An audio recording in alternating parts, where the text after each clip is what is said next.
Cool. Time out, Alex. Sorry. Cool. So, what? We're good? Yeah, we're good. The time, numbers go, yep. Start over. So guys, this semester so far, for the first 4 weeks, we kind of talked about our primary basic mechanics and principles that govern escaping the mount. We talked about using kind of this hip escape. We talked about using the trap and roll. We talked about making sure their weight is distributed somewhere that is not our midsection, right? And then last week we started to ask the question, well, like, what if they're not just, sitting here and able to be bridged and made to post and just handing you this? We talked about how quite often you'll find yourself in a situation where either you can't really effectively bridge and make their hands post, or even if their hands are on the floor, instead of their hands being on the floor with their hips forward, their hips settle. So as you're trying to trap the arms, they're just doing this, right? Or you trap it, but because they can base their weight on the opposite hand, they'll just push down on that hand and pull back with this one. We talked about some ways to mitigate that and take advantage of the situation. But now we get into the real meat of things, right? It's all great, it's all fun and games escaping the mount when you could just make their hands bridge and post. I hope the building's not on fire. Maybe that is. It's all fun and games, bridging and making their hands post and trap and roll them all easy peasy, and even what we worked on last week. But what if we made some big mistakes? What if I suck, and instead of me working from them postured or their hands on the floor or whatever, I'm in a hyper-dominant mount situation, okay? And I would categorize, generally speaking, 3, as far as just a standard seated mount, not talking about technical mount or S mount or anything like that. There are 3 primary configurations that we have to address. We have to address the high mount, we have to address the Superman mount, and we have to address them having your head and kind of planting the hand. And I would argue that one tends to be where people get stuck the most. So the first thing we're going to start out with is just talking about the high mount. So just to contextualize that, I don't know if there could possibly be more building-related noise happening right now. So you can see that. So when we're talking about the high mount, what we're talking about is I've made some errors and Alex has slid up all the way onto my sternum.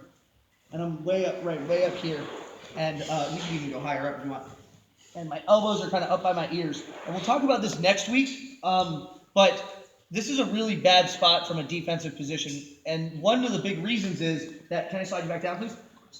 You can say them out, but like one of the things that when they're lower on our midsection we're capable of doing, and we talked about this, right, is like this guy right here, when we hold our box, yeah, and so it's kind of hard for him to disrupt my alignment, and I can hand fight and all this. And from a self-defense perspective, again, we'll talk about this more next week, is if he's throwing punches at my face, I can keep my elbows kind of pinched. So let's go ahead and like hit it, right? So I can block my face and protect myself. You can go harder than that, but I can protect myself with this shell. Even if he goes to the sides, I can kind of crunch up here and all this.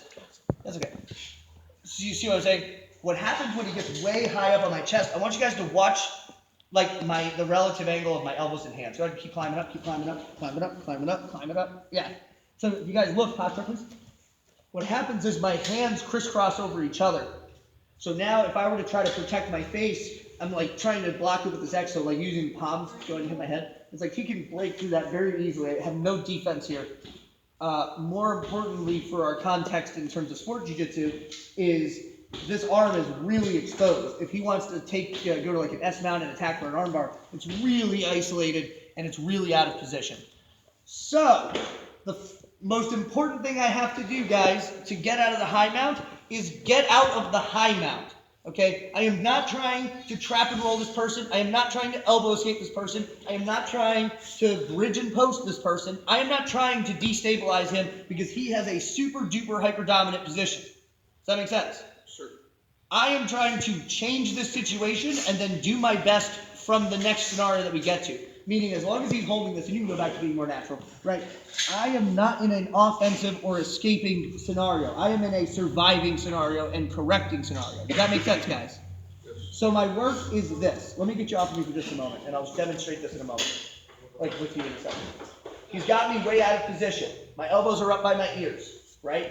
What I'm going to do is 3 main things. Number 1 is I'm driving my elbows down. You're not going to push their hips down, but you are going to create the resistance that's going to allow you to move the rest of your body. Does that make sense? So I'm not just relaxing with my arm, I'm actively pressing my elbows down into their hips or their thighs, whatever I'm connecting to. Number 2 is my shoulders are going to start walking. Like I'm walking with my shoulder blades. Does that make sense? And number 3 the thing that really puts all this together is I'm gonna walk with my feet in a straight line backward. So as I'm up here and I'm shoulder walking, I'm kind of like doing this. Does that make sense, y'all? When you get in the high mount, well, you know what, let me put a pin in that, so let me just demo that real fast. He's up in the high mount. He's got me scooted up way high. Okay, go ahead and get it. Right? So again, I'm walking with my feet, pressing my elbows down, and shoulder walking. And getting him down and recovering my box. Okay? So the movement is pretty simple. We just have to apply it. Now, there are two more things I have to note about this before we drill. Number one, okay, what I don't do is this. I'm going to scoot down, and then I want you to slide right back to high mount. Like you're going to try to fight and take it back from me. So you get the high mount, okay? Go ahead. Okay, okay. And go. Okay, okay. Go again, and go. Guys, posture. When you're going, fucking go. Like, get out of here. You do not stop. Okay, so you're going to keep trying to make those corrective motions, right? Go ahead, get the high mount. And I go until I can get something that's solid. At least, that's not a high mount. Does that make sense, guys? I do not pause and go, try to get down. Oh, it didn't work. Try again. Oh, darn. Go. Okay? Number two,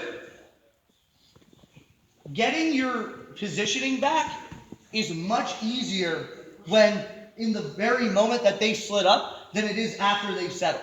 Okay? What I can tell you is that if somebody is rolling with you and they go right to a high mount and I go right to defending it, you have a decent chance of beating that high mount. What I can't tell you is that if you're rolling with Daniel and he gets a high mount on you and you let him settle that thing and drop his hips and grab your and control you, that's going to be hard, man. Once he stabilizes and he settles and he's got his positioning super strong, it's like the fact that he's good at jiu-jitsu, he knows what you want to do. He's going to actively try to prevent it. So what I don't do is this. Go ahead and go to the high mount. Haha, well played, sir. Let me figure out my next move. Okay, what about this? No, you go back. If we're tussling, I made a mistake. He goes to high mount, immediately recovering. You see what I'm saying, guys? It's sort of, let me get you off me now. It's sort of preventative, but it's really more, it's reactive. If he covers that ground on me, I have to get him back as quickly as possible. The longer you sit in that high mount, the more they're going to pinch their knees together. They're going to make little adjustments to get higher up on your chest. They're going to start putting you in danger too. Once they start attacking for things, now you got to respect that. Now I'm dealing with not just getting back to a lower mount, but I'm also defending an armbar, or defending a cross choke, or defending a whatever. See any of that? John Peter. So again, we're here. So invisible opponent.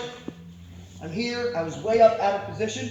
So again, it's feet walk, shoulders walk, and then pressing my elbows down. So, and I should be going back to my box. So if I have you, John, he gets to the high mount. Right, you can hold my head, you can kind of knee. And so what I'm here is I'm pressing his elbows down. And you see too, he's got his feet cradled on my hips. I gotta really try to overwhelm this position because that's gonna, if I just kind of like try to walk up, I'm just gonna stifle here. So then hold on, is I'm like walking him down. And I gotta really commit to that motion. Get off of me, Josh! No, you're fine. Does that make sense, guys? You can practice it a couple times, just like stationary there in the high mount, and then you're walking them down. But then, once you feel like you have the movement down, practice it with like they slide to high mount and you're immediately going out. When I say that, what I mean is don't like stop them from going to high mount by doing this. Imagine the scenario where you made the mistake and they did get to high mount, but the second they get there, that's sort of a nuance, but it's an important one. Does that make sense, guys? Yes. Excellent. Partner, we got 1, 2, 3.